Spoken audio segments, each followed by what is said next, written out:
Monday brought more fresh record closing highs for the Dow and S&P 500 and for shares of Nvidia, putting the AI chip leader on the brink of dethroning Apple as the world's most valuable company.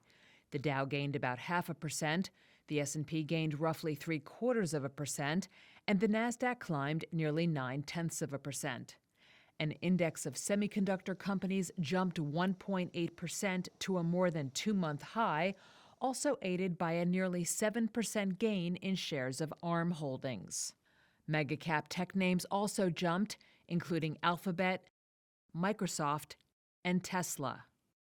Well, what is very interesting is that the trends haven't really changed.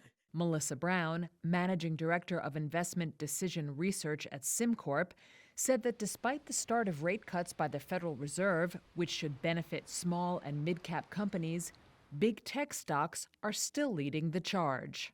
Stocks that have done well continue to do well. Stocks that have done poorly continue to do poorly. So it's interesting that we haven't really seen a change in trends, even though we did get this big Fed action during the quarter.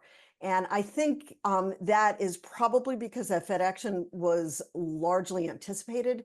And so even, going into the quarter, or even, going back quite a few months, the expectation was that the Fed would cut rates.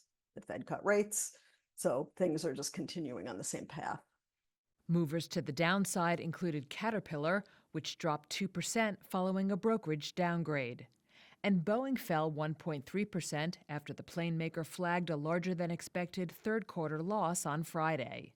Earnings season heads into full swing this week, with investors also keeping an eye out for crucial economic data, including September retail sales figures.